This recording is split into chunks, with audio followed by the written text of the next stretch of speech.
Chief justice of India ಅಂದರೆ supreme ಕೋರ್ಟ್ನ ಮುಖ್ಯ ನ್ಯಾಯಮೂರ್ತಿಗಳಿದ್ದಾರಲ್ಲ, ಇವರ ಮನೆಯಲ್ಲಿ ಗಣೇಶ ಕೂರಿಸಿದ್ರು. ಗಣೇಶ ಕೂರಿಸಿದ್ದಾಗ ನರೇಂದ್ರ ಮೋದಿಯವರು ಹೋಗಿ ಗಣೇಶನಿಗೆ ಪೂಜೆ ಮಾಡಿದ್ದಾರೆ, ಆರತಿ ಬೆಳಗಿದ್ದಾರೆ. ಮುಖ್ಯ ನ್ಯಾಯಮೂರ್ತಿ, ಸುಪ್ರೀಂ ಕೋರ್ಟ್ನ ಮುಖ್ಯ ನ್ಯಾಯಮೂರ್ತಿ DY ಚಂದ್ರಚೂಡ್ ಅವರ ಮನೆಯಲ್ಲಿ ಆದಂಥ ಪೂಜೆ ಇದು. ಗಣೇಶ ಪೂಜೆಯಲ್ಲಿ ಪಾಲ್ಗೊಂಡು ದೇವರಿಗೆ ಆರತಿಯನ್ನು ಬೆಳಗ್ತಾರೆ ಪ್ರಧಾನಿ ಮೋದಿಯವರು. ಇದೀಗ CJI ಮನೆಯ ಮೋದಿಯವರ ಪೂಜೆ ಇತ್ತಲ್ಲ, ಈ ಒಂದು ವಿಡಿಯೋ ಫೋಟೋಗಳು ಫುಲ್ಲು ವೈರಲ್ ಆಗ್ತಾ ಇದೆ. ಏನಿದು? ಚೀಫ್ ಜಸ್ಟಿಸ್ ಆಫ್ ಇಂಡಿಯಾ ಅವರು ಮನೆಗೆ ಹೋಗಿ ನರೇಂದ್ರ ಮೋದಿಯವರು ಪೂಜೆ ಮಾಡ್ತಾರೆ ಅಂತ ಹೇಳಿದರೆ ಯಾವ ರೀತಿಯಲ್ಲಿ ಇದೆ ಇದು? ಕಾರ್ಯಾಂಗ ಮತ್ತು ಶಾಸಕಾಂಗ ಯಾವ ಥರ ಇದು ಇಲ್ಲಿ ಒಂದೇ ಕಡೆ ಸೇರ್ತಾ ಇದ್ದಾರೆ ಇವರಿಬ್ಬರು? ಅಕಸ್ಮಾತ್ ನಾಳೆ ದಿನ ಶಾಸಕಾಂಗದ್ದು ಕಾರ್ಯಾಂಗದ್ದು ಸಮಸ್ಯೆಗಳಾದಾಗ ನ್ಯಾಯಾಂಗದ ನಡೆಗಳೇನಿರಬಹುದು ಅಂತ ಅನೇಕರು ಅನುಮಾನ ಕೂಡ ವ್ಯಕ್ತಪಡಿಸ್ತಾ ಇದ್ದಾರೆ. ಮೋದಿಯವರು ಪೂಜೆ ಮಾಡಿರ್ತಕ್ಕಂಥ ವಿಡಿಯೋ ಬಿಡುಗಡೆಯನ್ನು ಮಾಡಿ ವಿರೋಧ ಪಕ್ಷಗಳು ಕಿಡಿಕಾರ್ತಾ ಇವೆ. ಇದೀಗ ಕೆಲ ಕಾನೂನು ತಜ್ಞರು ಕೂಡ ನರೇಂದ್ರ ಮೋದಿಯವರ ನಡೆಗೆ ವಿರೋಧ ವ್ಯಕ್ತಪಡಿಸ್ತಾ ಇದ್ದಾರೆ. ಯಾವ ಥರ ಇದು? ಶಾಸಕಾಂಗ ಹಾಗೂ ನ್ಯಾಯಾಂಗದ ಮಧ್ಯದಲ್ಲಿ ಇರಬೇಕಾದಂಥ ಒಂದು ಪವಿತ್ರ ಅಂತರ, ಅದಕ್ಕೆ ಧಕ್ಕೆ ಆಗಲಿಲ್ವ ಇದೀಗ? ನಾವು ಹೇಗೆ ಮುಂದಿನ ದಿನಗಳಲ್ಲಿ ಎಕ್ಸ್ಪೆಕ್ಟ್ ಮಾಡೋದು? ಇದು ಸಂವಿಧಾನಕ್ಕೆ ಅಪಚಾರ ಅಂಥೇಳಿ ಪ್ರತಿಪಕ್ಷದ ನಾಯಕರು ಇದೀಗ ಮಾತಾಡ್ತಾ ಇದ್ದಾರೆ.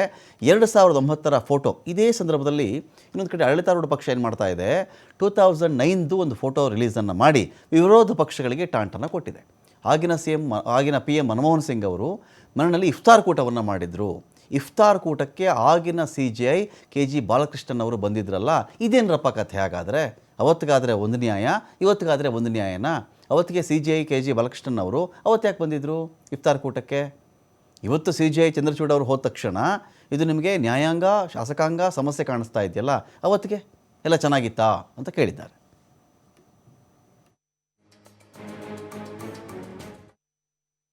Same opinion. This is my personal opinion that CGI, what he is seen in speeches, he speaks something and does something.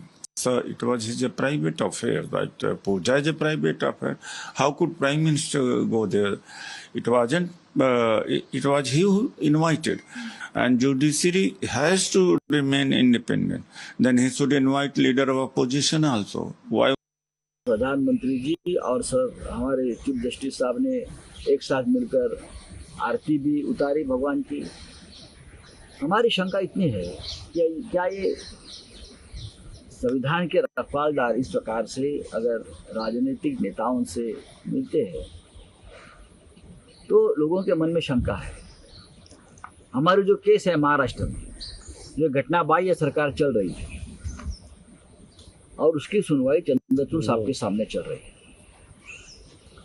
तो हमें शंका है कि हमें न्याय मिलेगा, क्योंकि एक पार्टी है उसमें प्रधानमंत्री जी।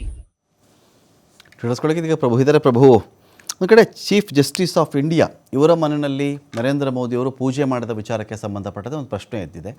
ಇಲ್ಲಿ ಮೂಲತಃ ಅನೇಕರು ಕೇಳ್ತಿರ್ತಕ್ಕಂಥ ಪ್ರಶ್ನೆ ಏನು ಅಂತ ಹೇಳಿದ್ರೆ, ಒಂದು ಸಾರ್ವಜನಿಕ ಸ್ಥಳದಲ್ಲಿ ಈ ಥರದೊಂದು ಕಾರ್ಯಕ್ರಮ ಆದಾಗ CJI ಅಥವಾ ಪ್ರಧಾನಿ ಅಥವಾ ಬೇರೆ ನಾಯಕರು ಪಾಲ್ಗೊಳ್ಳುವುದು ಬೇರೆ, CJI ಮನೆಗೆ ಪ್ರಧಾನಮಂತ್ರಿಗಳು ಹೋಗಿ ಈ ಥರದೊಂದು ಪೂಜೆಯಲ್ಲಿ ಪಾಲ್ಗೊಳ್ಳುವುದು ಬೇರೆ. ನಾಳೆ ದಿನ ಸರ್ಕಾರಕ್ಕೆ ಸಂಬಂಧಪಟ್ಟಂಥ ಒಂದಷ್ಟು ವಿಚಾರಗಳು ನ್ಯಾಯಾಲಯದ ಅಂಗಳಕ್ಕೆ ಬಂದಾಗ ಆ ಒಂದು ವಿಚಾರಗಳ ಬಗ್ಗೆಯೂ ಅನುಮಾನಗಳು ಹೇಳಲ್ವಾ ಅಂತ ಪ್ರತಿಪಕ್ಷಗಳು ಕೇಳ್ತಾ ಇರ್ತಕ್ಕಂಥ ಪ್ರಶ್ನೆ ಇದು. ಅನುಮಾನ ಬರಲ್ವಾ ಆವಾಗ? ನ್ಯಾಯಾಲಯದ ಅಂಗಳಕ್ಕೆ ಇದೇ ಸರ್ಕಾರದ ಸಮಸ್ಯೆಗಳು ಬಂದಾಗ, ಪ್ರಶ್ನೆಗಳು ಬಂದಾಗ, ಅಥವಾ ವಿರೋಧ ಪಕ್ಷಗಳ ವಿಚಾರಗಳು ಬಂದಾಗ ಆಗ ನ್ಯಾಯಾಂಗದ ನಡೆಗಳು ವಿಮರ್ಶೆಗೆ ಇಳಿಯಲ್ವೇ, ವಿಮರ್ಶೆಗೆ ಈಡಾಗಲ್ವಾ ಅಂತ. ಸೊ ಇದು ಏನು ನಡೀತಾ ಇದೆ ಇದ್ರ ಬಗ್ಗೆ ಅಂತ? ನಿಜಕ್ಕೂ ರಮಾಕಾಂತ್, ನೀವು ಹೇಳಿದ ಹಾಗೆ ಇಡೀ ದೇಶದ ಜನರಿಗೆ ಒಂದು ರೀತಿ ಅನುಮಾನ ಹುಟ್ಟಿಸ್ಲಿಕ್ಕೆ ಕಾರಣ ಆಗ್ತಾ ಇದೆ.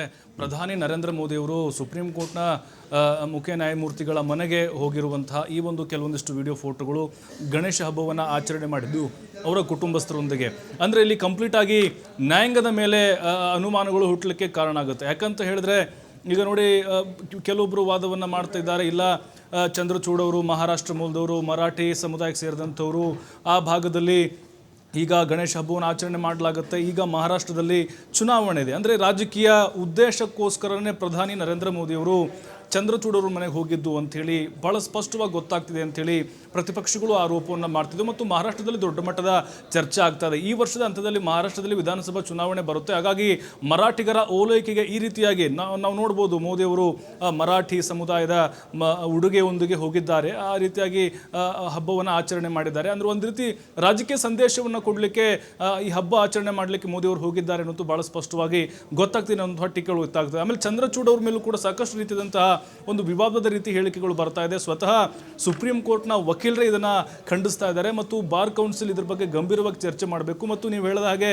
ಕೆಲವೊಂದಿಷ್ಟು ಪ್ರಕರಣಗಳಿಂದ ಅವರನ್ನ ದೂರ ಇಡಬೇಕು ಅಂತ ಹೇಳಿ. ಅಂದ್ರೆ ಈಗ ಸಹಜವಾಗಿ ಕೆಲವೊಂದಿಷ್ಟು ಗಂಭೀರವಾದಂಥ ಪ್ರಕರಣಗಳು ನೆಕ್ಸ್ಟು ಚಂದ್ರಚೂಡ್ ಅವರ ಪೀಠದ ಮುಂದೆ ಈಗ ವಿಚಾರಣೆ ಬರ್ತವೆ. ಬ್ರಿಜ್ ಭೂಷಣ್ ಸಿಂಗ್ ಪ್ರಕರಣ ಇದೆ, ಪ್ರಜ್ವಲ್ ರೇವಣ್ಣ ಅವ್ರ ಪ್ರಕರಣ ಇದೆ, ಮಹಾರಾಷ್ಟ್ರದ ಸರ್ಕಾರದ ಬಗ್ಗೆ ಕೆಲವೊಂದಿಷ್ಟು ವಿಚಾರಣೆಗಳು ಕೂಡ ಚಂದ್ರಚೂಡ್ ಅವರ ಪೀಠದ ನಡೀಬೇಕಾಗಿದೆ. ಹಾಗಾಗಿ ಆ ಪ್ರಕರಣಗಳಲ್ಲಿ ಏನಾದರೂ ವ್ಯತಿರಿಕ್ತವಾದಂಥ ತೀರ್ಪು ಅಂದರೆ ಅಥವಾ ಕೇಂದ್ರ ಸರ್ಕಾರದ ಪರವಾಗಿ ಅಥವಾ BJP ನಾಯಕರ ಪರವಾಗಿ ತೀರ್ಪು ಕೊಟ್ಟಿದೆ ಆದರೆ ಖಂಡಿತವಾಗಲೂ ಈ ರೀತಿಯಾದಂತಹ ಒಂದು ಸಂಬಂಧ, ಇವರಿಬ್ಬರ ನಡುವಿನ ಒಂದು ರಾಜಿ ಏನಾಗಿದೆ ಇದು ಸ್ಪಷ್ಟವಾಗಿದೆ ಅನ್ನೋದನ್ನ ಈಗ ಟ್ವೀಟ್ ಮೂಲಕ ಆಕ್ರೋಶಗಳು ವ್ಯಕ್ತವಾಗ್ತಿದೆ. ಬಟ್ ನಿಜಕ್ಕೂ ದುರಂತ, ಒಬ್ಬ ನ್ಯಾಯಾಧೀಶರು ಈಗ ಪ್ರಧಾನಿ ಅವರಿಗೆ ಆಹ್ವಾನವನ್ನು ಕೊಟ್ಟು ಕರೆಸ್ಕೊಂಡಿರೋದು ಮತ್ತು ಇವರು ಕೂಡ ನಿಯಮಗಳನ್ನು ಉಲ್ಲಂಘನೆ ಮಾಡಿ ಹೋಗಿರೋದು, ಹಾಗಾಗಿನೇ ಪರ ವಿರೋಧ ಚರ್ಚೆ ಆಗ್ತಾ ಇದೆ.